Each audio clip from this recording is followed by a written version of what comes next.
In the last 30 minutes of Yoon Ji-ah's life, 300,000 people thought they knew her. They watched her smile. They heard her laugh. They sent hearts floating across her screen like prayers to a digital saint. But only one person believed she belonged to him. This is not a story about a murder. This is a story about the most dangerous transaction in the modern world. The moment when watching becomes owning, when admiration curdles into entitlement, when a gift becomes a chain. This is a story about the price we pay for attention and the price some demand in return. When does generosity become control? When does a fan become a jailer? And when you build your life on the gaze of strangers, who decides when you're allowed to look away? The liminal space between public persona and private self. The parasocial economy, where attention is currency and emotional labor is unpaid. The collapse that occurs when someone refuses to accept that their money doesn't buy a human soul. How much of yourself do you owe to someone who gave you everything, even when you never asked for it? September 11th, 2025. Yangjiang Island, Incheon. At 3:27 p.m., Yoon Ji-ah ended her live stream the way she always did, with a wave, a smile, and a promise to return tomorrow. 300,000 followers logged off, satisfied. Another perfect performance completed. 30 minutes later, she was dead. But here's what the investigators didn't know at first. Yoon Ji-ah wasn't just ending a live stream that afternoon. She was ending a relationship, a business partnership that had become a suffocation, with a man who called himself Black Cat.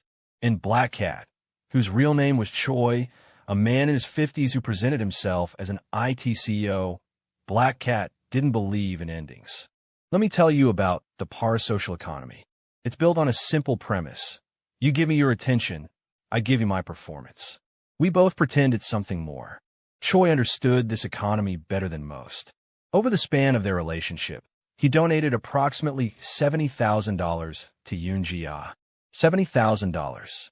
In the world of live streaming, that kind of money doesn't just make you a fan. It makes you a VIP. It gives you status, access.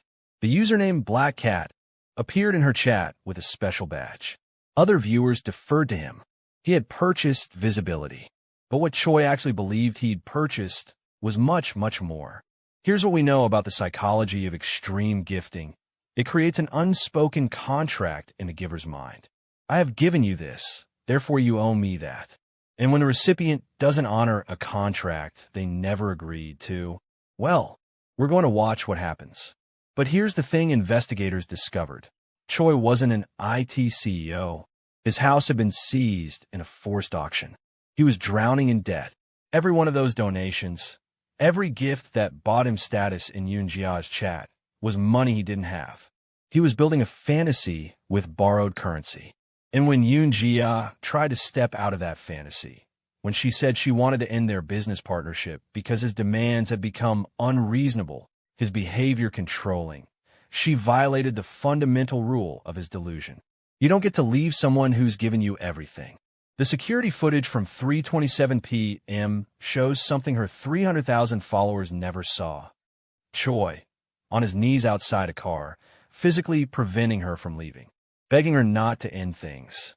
A man who'd spent $70,000 to be seen as powerful, reduced to desperation. Somewhere in the next 30 minutes, desperation became violence. Before we go further, you need to know who Yoon Ji-ah actually was.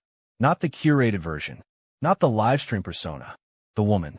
She was in her 20s. Sources differ on whether she was 24 or 26, and isn't that telling?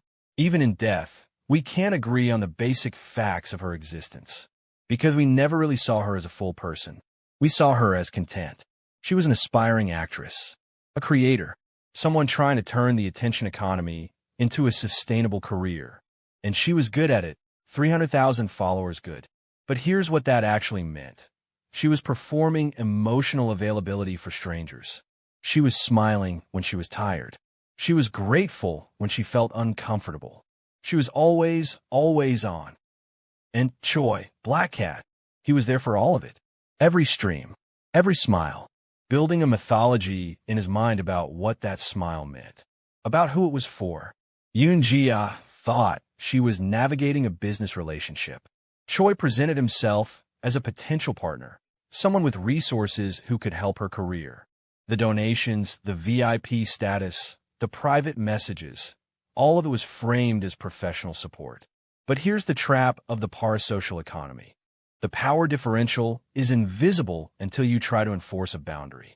When Yoon Ji-ah started to pull back, when she recognized that Choi's partnership came with controlling demands, with expectations that crossed professional lines, she did what any reasonable person would do.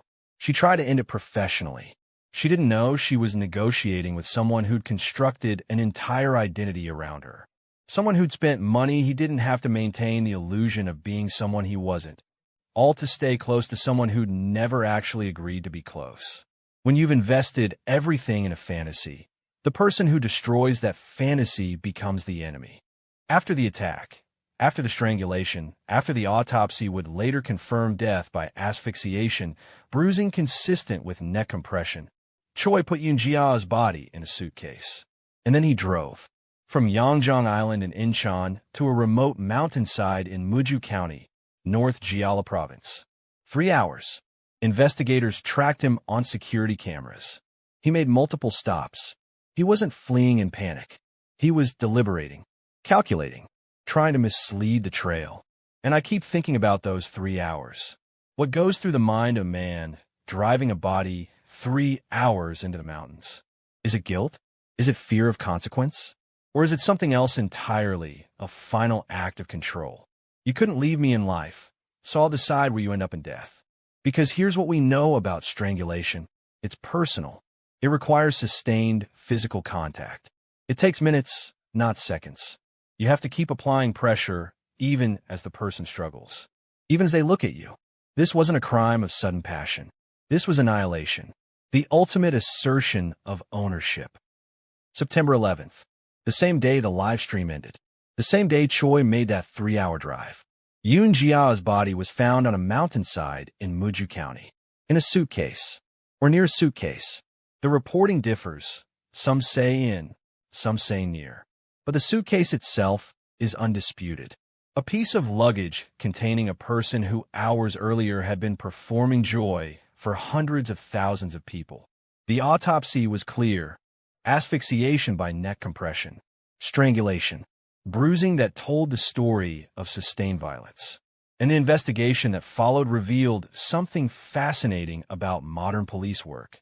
The digital trail doesn't lie. Choi's donations were traceable. His VIP status was documented.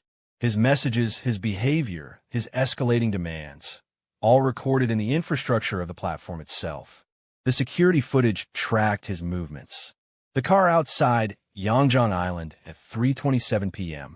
The kneeling figure preventing someone from leaving. The same vehicle making stops on a route to Muju. But here's where it gets psychologically interesting. Choi initially denied everything, even when the body was found, even when the evidence was overwhelming. He denied involvement. Why? Because in his mind, he might have genuinely believed he'd done nothing wrong. That's the terrifying logic of entitlement. I gave you everything, so your life was mine to take. Eventually, Choi confessed. After the body was discovered, after the evidence became irrefutable, he admitted what he'd done. But confessions are tricky things. They're not always expressions of remorse. Sometimes they're just acknowledgments that the game is over. We don't have the full transcript of his confession. That hasn't been made public. We don't know what he said about those 30 minutes after the live stream. We don't know how he explained the 3-hour drive. But we do have the investigative timeline. And October 3rd, 2025 is particularly important. That's when SBS's investigative program, Curious Story, aired a detailed segment about the case. They'd done the deep reporting, tracing Choi's financial troubles, his false CEO persona, his donation history, the family statements about Yoon Ji-ah's growing discomfort with his controlling behavior. That SBS segment became the backbone of how the Korean public understood this case. It transformed the narrative from influencer killed by obsessed fan to something more complex and disturbing. Woman killed by man who weaponized generosity to manufacture obligation. The security footage from 3:27 p.m. has become iconic in Korean coverage of this case. Choi kneeling. Yoon Ji-ah trying to leave a vehicle, his body blocking her exit. Family members, citing this footage, described it as Choi preventing her from leaving while begging her not to end their business relationship. Look at the power dynamic in that single frame. A man in his 50s who'd spent $70,000 on his knees performing powerlessness while actually exerting total control. She couldn't leave. His desperation was a weapon. And somewhere in the next 30 minutes, that desperation escalated from physical blocking to physical violence. The forensic timeline suggests the attack happened shortly after that moment. The strangulation, the suitcase, the 3-hour drive.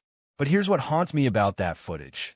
300,000 people were watching her perform that afternoon, and none of them saw this coming. None of them knew that the VIP in the chat with the special badge was a ticking bomb. That's the fundamental terror of the parasocial economy. You're performing intimacy with strangers, and you have no idea which stranger has confused performance with promise. Let's talk about what we're all complicit in. The live stream economy is built on a transaction that nobody wants to name clearly. Creators perform emotional availability. Viewers pay for the feeling of connection. And everyone pretends it's mutual. But it's not mutual. It can't be. Yoon Ji-ah had 300,000 followers. She couldn't know them. She couldn't have genuine relationships with them. The intimacy was structural, not personal. Except some people like Choi, they don't accept that distinction. In their minds, the performance is real. The smile is for them. The gratitude for their donations is personal acknowledgement. And here's the uncomfortable question. Is the platform designed to encourage that confusion? Think about the VIP badges, the special chat privileges, the way top donors get recognized publicly. The entire infrastructure is built to make financial contribution feel like relationship building. Choi gave $70,000 he didn't have, but the platform accepted it. The platform gave him that badge. The platform created the architecture where his delusion could flourish. I'm not saying the platform killed Yoon Ji-ah, but I am saying we've built an economy where emotional labor is extracted, where boundaries are deliberately blurred for profit, and where vulnerable people on both sides, creators and viewers, are set up for catastrophic misunderstandings. Yoon Ji-ah died because one man refused to accept that her performance wasn't a promise. But how many smaller violations happen every day in this economy? How many creators feel trapped by donors whose generosity comes with unspoken demands? Here's what we still don't know. What hasn't been made public. We don't have the full police case number. We don't have Choi's complete legal name. We don't have the exact GPS coordinates where her body was found. We don't have the full autopsy report. We don't have trial transcripts because as of the reporting I've reviewed, the trial hasn't concluded. Some might say those details don't matter. Let the broad strokes tell the story. But I think the gaps are revealing. Because even in death, Yoon Ji-ah is still being reduced to content, to a cautionary tale, to a headline. The specific, mundane details of her life, her exact age, the full police report, the comprehensive forensic analysis, those remain obscured. She's still being turned into performance, just a different kind. And Choi, he gets the same treatment. We know his surname, his approximate age, his online alias. But the full picture, his actual psychological profile, the complete financial records, the detailed forensic psychiatry, that's sealed away. So we're left with the archetypal story. Obsessed fan kills influencer. Clean. Simple. Lets us all off the hook. But the real story is messy. It's about money that wasn't real, buying relationships that couldn't exist in an economy designed to obscure the difference. It's about a woman trying to set a professional boundary and being killed for it. It's about all of us, on some level, participating in systems that commodify human connection. And here's the question I keep returning to. How many other black cats are out there right now? How many creators are managing a VIP donor who makes them uncomfortable, but whose money they can't afford to refuse? How many viewers have convinced themselves that their favorite streamer smile is meant specifically for them? I want to take you back to where we started. The empty live stream setup, phone on tripod, ring light casting cold illumination, chat window frozen at 3:27 p.m. Yoon Ji-ah's account is probably still online. Livestream platforms rarely delete accounts quickly, so somewhere, her old streams might still be accessible. 300,000 people could theoretically go back and watch her perform joy, knowing how it ended. Would you? If you could? There's something ghoulish in the thought, but also something deeply human. We want to see the before to understand the after. We want to find a clue we missed, the moment where the danger became visible. But here's the truth. There was no visible moment, because the danger wasn't in anything she did. It was in what Choi believed he was owed. And that's what makes this case so unsettling. There was no perfect decision Yoon Ji-ah could have made that would have saved her. She tried to set a boundary professionally. She tried to end a relationship that made her uncomfortable. She did everything right, and she was killed for it. Because in Choi's mind, her life wasn't hers to control. He'd purchased it $70,000 at a time. So what does that leave us? If you're a creator, maybe you're thinking about your own VIP donors. The ones who contribute generously but make you vaguely uncomfortable. The ones whose messages are just a little too familiar. You're wondering, do I owe them something? Can I afford to set a boundary? If you're a viewer, maybe you're thinking about your favorite streamers. The ones whose content feels personal. The ones who read your username out loud and made you feel seen. You're wondering, what was I really purchasing? And is that okay? If you're just someone who heard this story, maybe you're thinking about the broader economy of attention. How we've turned human connection into a commodity. How we've built platforms that profit from blurred boundaries. How we've created a world where performing intimacy for strangers is a viable career and a potentially fatal one. There's no clean resolution here. Choi was arrested. He confessed. Justice, in some procedural sense, is being served. But Yoon Ji-ah is still dead, and the economic system that brought them together is still operating. 300,000 people thought they knew her. One person thought he owned her. The rest of us are left wondering, what's the difference between watching someone and trapping them? Between admiring someone and consuming them? Between giving a gift and purchasing a soul? Yoon Ji-ah ended her last live stream the way she always did, with a wave, a smile, and a promise to return tomorrow. She never got that tomorrow. But the live stream economy that killed her, it's live right now. Somewhere, another creator is performing gratitude for a donation from a stranger they'll never really know. And the rest of us are watching.